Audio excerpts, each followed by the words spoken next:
Legal videos तुमच्यासाठी घेऊन आलेलो आहे। आज अनेकांच्या मागणीनंतर व्हिडिओ करत आहे तो म्हणजे विल डीड म्हणजेच मृत्यूपत्र।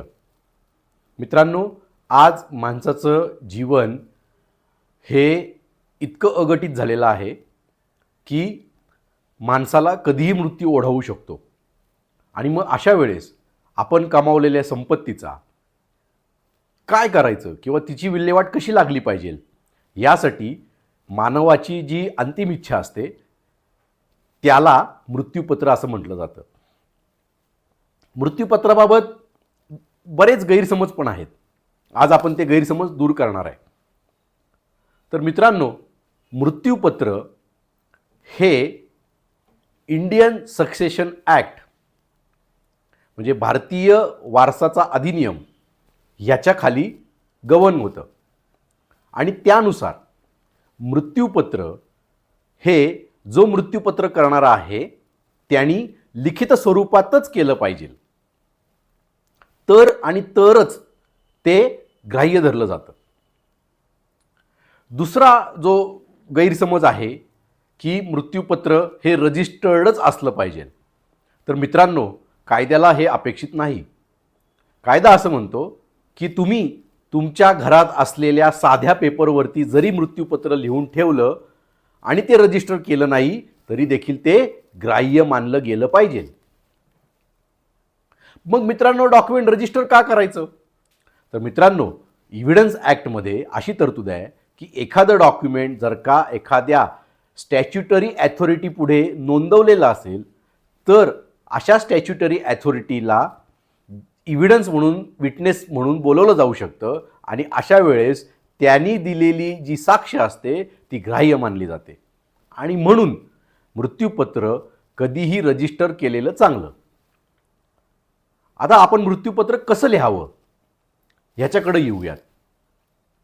तर मृत्यूपत्र लिहिताना पहिलं तर मित्रांनो तुम्ही काय केलं पाहिजे, तुमच्या ज्या स्थावर आणि जंगम मालमत्ता आहेत म्हणजे इमूवेबल प्रॉपर्टीज, ज्याच्यामध्ये तुमचे फ्लॅट्स असतील, शॉप्स असतील, ऑफिसेस असतील, फार्म हाऊस असेल, सेकंड होम असेल, शेतजमिनी असतील, ह्या सगळ्यांची व्यवस्थित तुम्ही लिस्ट बनवली पाहिजे।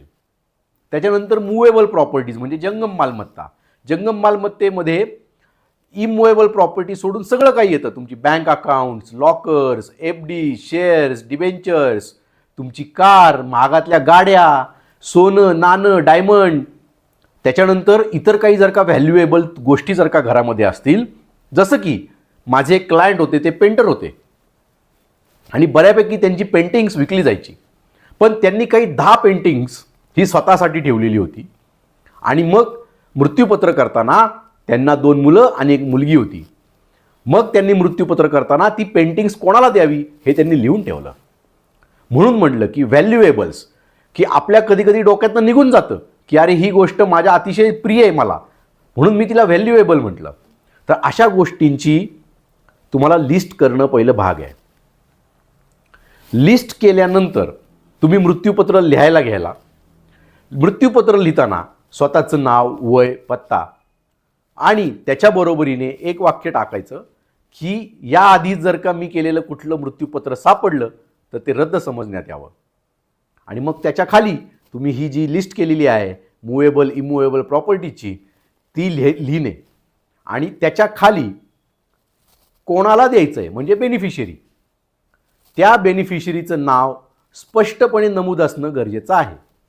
म्हणजे उदाहरणाखातर माझी ए ही मालमत्ता म्हणजे ए हा फ्लॅट माझ्या XYZ मुलाला मिळावा, माझी बी ही शेतजमीन माझ्या DYE मुलीला मिळावा, इतकं स्पष्टपणे तुम्हाला मृत्यूपत्रामध्ये लिहिणं गरजेचं आहे। त्यानंतर मृत्यूपत्र कन्क्लूड करताना मित्रांनो, मृत्यूपत्रामध्ये एका गोष्टीची किंवा एका ओळीची आवश्यकता असणं खूप गरजेचं आहे आणि ती म्हणजे सदर मृत्यूपत्राची अंमलबजावणी माझ्या मृत्यूनंतर करण्यात यावी, हे वाक्य असणं अतिशय गरजेचं आहे। त्याच्या खाली मित्रांनो, जो मृत्यूपत्र करणारा आहे त्यांनी स्वतःचं नाव लिहावं आणि स्वतःची सही करावी। कधीकधी वृद्धापक काळामुळे सही करणं शक्य होत नाही. अशा वेळेस तुम्ही तुमचा अंगठा जरी फक्त तिथे शाईत बुडवून लावला तरी तो ग्राह्य मानला जातो. त्याच्या खाली मित्रांनो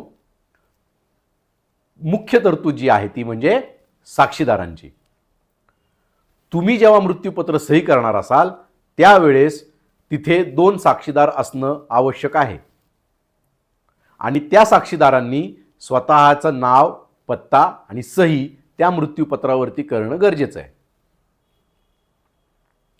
त्याच्या खाली मित्रांनो डॉक्टरांचं सर्टिफिकेट देखील असणं आवश्यक आहे. पण डॉक्टरांचं सर्टिफिकेट फक्त तुमचं मृत्यूपत्र रजिस्टर करायचं असेल तर आणि तरच आवश्यक आहे. तुम्हाला जर का तुमचं मृत्यूपत्र रजिस्टर करायचं नसेल तर डॉक्टरांच्या सर्टिफिकेटची गरज नाही. समजा एखादी व्यक्ती वृद्धापकाळाने जर्जर झालेली आहे आणि त्यांनी एखाद्या व्यक्तीला मृत्यूपत्र लिहायला सांगितलं आणि त्याच्या खाली सही केली, साक्षीदार केले आणि ते त्वरित गेले, तर अशा वेळेस डॉक्टर सर्टिफिकेट कुठं आणायचं? म्हणून अनरजिस्टर्ड विलला मृत्यूपत्र गरजेचं नाही. अशा मृत्यूपत्राची कल्पना तुम्ही ज्याला ती मालमत्ता दिलेली आहे अशा व्यक्तीला देऊन ठेवणं गरजेचं आहे. तसंच ते एखाद्या सेफ्टी वॉर्ड किंवा सेफ्टी ठिकाणी ठेवणं सुद्धा गरजेचं आहे. कारण मित्रांनो काही केसेसमध्ये असं लक्षात आलेलं आहे की समजा 2-3 मुलं असतील आणि एखाद्याच मुलाला ते मृत्यूपत्राने सगळी संपत्ती दिली गेली असेल आणि असं मृत्यूपत्र जर का 2 मुलांच्या हातामध्ये पडलं तर त्यांनी ते लंपास केलेलं आहे, फाडून टाकलेलं आहे किंवा त्याची विल्हेवाट लावलेली आहे. म्हणून तुम्ही ज्याला तुमच्या मृत्यूनंतर मृत्यूपत्राने तुमची मालमत्ता देणार असाल त्याला तुम्ही मृत्यूपत्र केलेलं आहे याची कल्पना देणं अत्यंत गरजेचं आहे. तर मित्रांनो आज मृत्यूपत्राची माहिती तुम्हाला सविस्तर मिळाली असेल अशी मी आशा बाळगतो आणि माझ्या पुढच्या व्हिडिओची नक्की वाट बघा आणि आवर्जून माझे व्हिडिओ शेअर आणि फॉरवर्ड करा जेणेकरून जास्तीत जास्त लोकांपर्यंत ही लीगल माहिती पोहोचेल आणि समाजामध्ये लीगल अवेअरनेस तयार होईल. नमस्ते.